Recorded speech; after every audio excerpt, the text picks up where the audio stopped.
Good morning, students. Welcome to the Shiksha Niketan online teaching platform.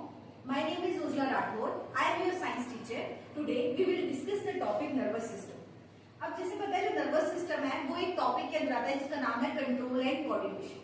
अगर मैं आपको एक चीज एग्जांपल दूं कि कोई बच्चा रोड क्रॉस कर रहा है या मुझे ही रोड क्रॉस करना है, तो रोड क्रॉस करने के लिए मैं किन किन चीजों का यूज करूंगी. अगर मैं किसी स्टूडेंट से पूछूं तो कोई स्टूडेंट बोलेगा कि ईयर का यूज करना पड़ेगा ताकि हॉर्न सुनाई दे तो कि रोड क्रॉस इजीली से हो जाए.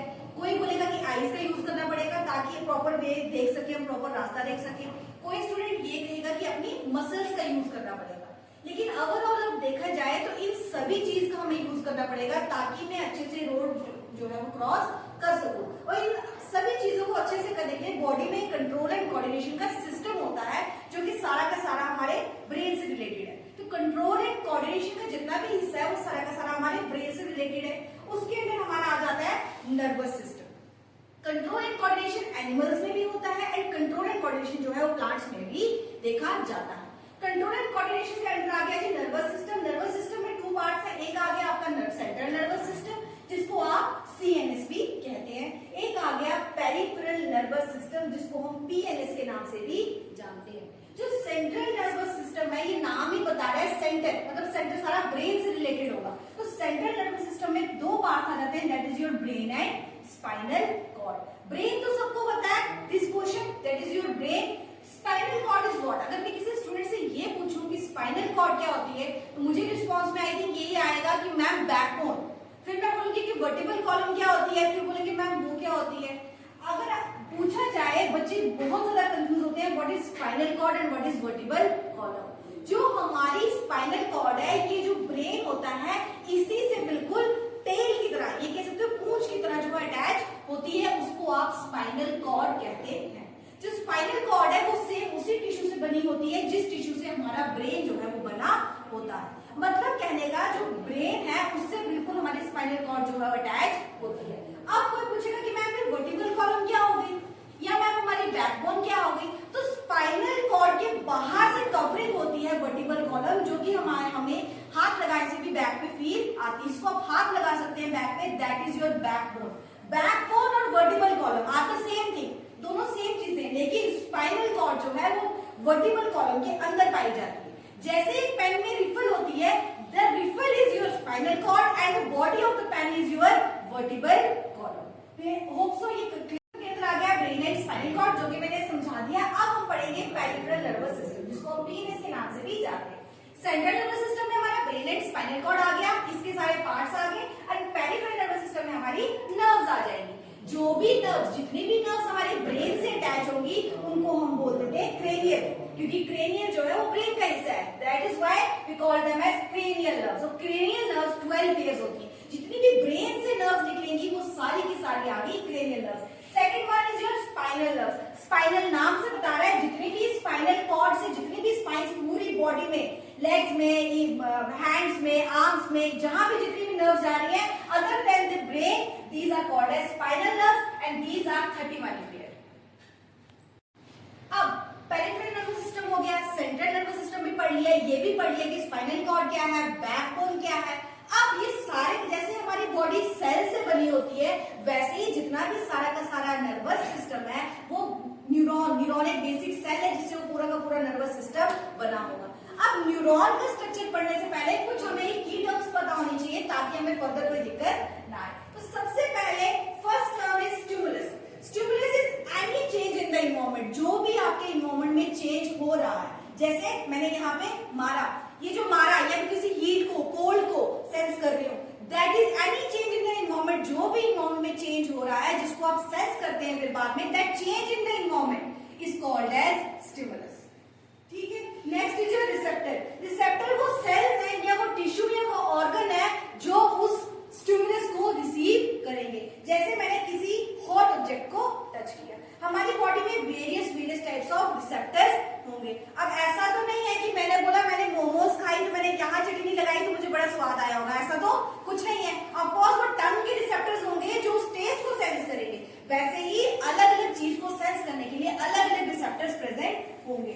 वैसे ही रिसेप्टर्स का काम है उस चीज को सेंस करना. मैंने किसी हॉट ऑब्जेक्ट को टच किया तो मैंने यहाँ पे रिसेप्टर्स कुछ प्रेजेंट होंगे जो उसको सेंस करेंगे, उनको रिसेप्टर्स जो है बॉडी में वेरियस टाइप्स ऑफ रिसेप्टर्स होते हैं जिनका काम ही यही है कि अलग अलग चीज को सेंस करना।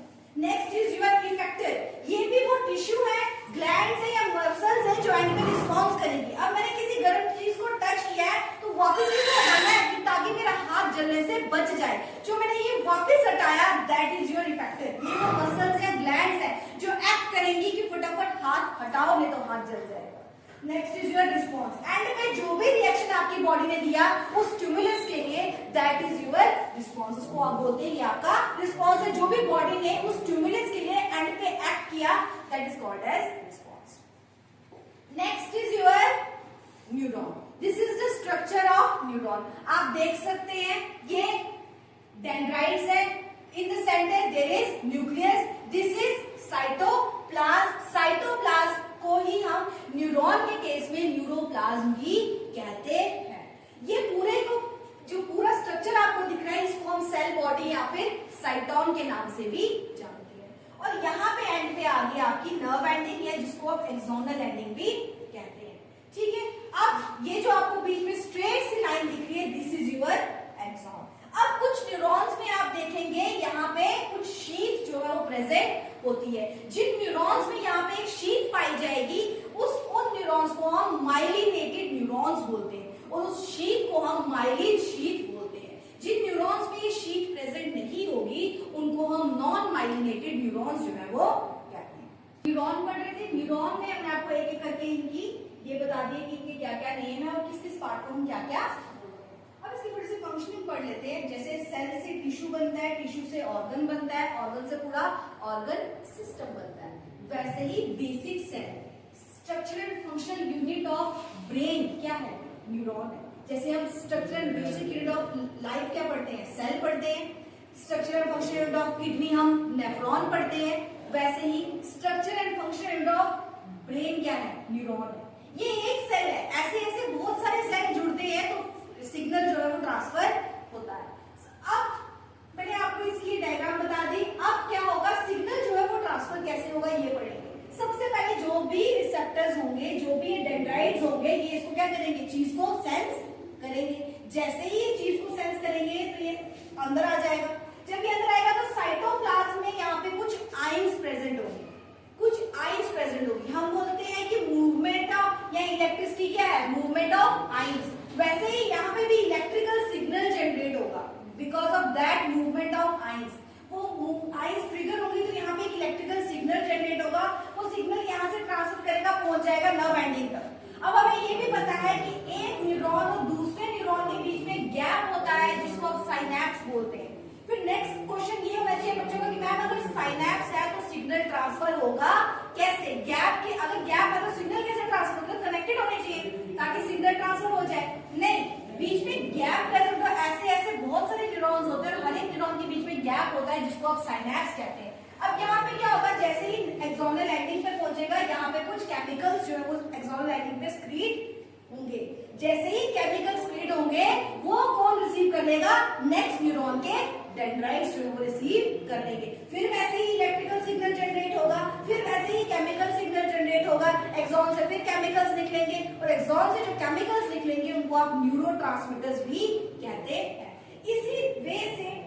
इसी तरीके से जो है सिग्नल जो है एक न्यूरॉन से दूसरे न्यूरॉन में ट्रांसफर होता है गैप प्रेजेंट होने के बावजूद। गैप को कौन वो करेगा, कैरी करेगा, ये एक्सॉन, वो केमिकल्स वो करेंगे। केमिकल स्क्रीट होंगे, वो आसानी से पहुंच जाएंगे नेक्स्ट के डेंड्राइट तक और डेंड्राइट वैसे ही electrical and chemical signal generate होगा, वैसे ही एक इंफॉर्मेशन दूसरे इंफॉर्मेशन तक पहुंच जाएगी या एक न्यूरॉन से दूसरे न्यूरॉन तक इंफॉर्मेशन पहुंच जाएगी। तो ऐसे जो है इलेक्ट्रिकल एंड केमिकल सिग्नल्स जो है वो ट्रेवल करते हैं और इंफॉर्मेशन एक न्यूरॉन से दूसरे न्यूरॉन तक ट्रांसमिट होती है। Thank you so much, hope so आपको अच्छे से समझ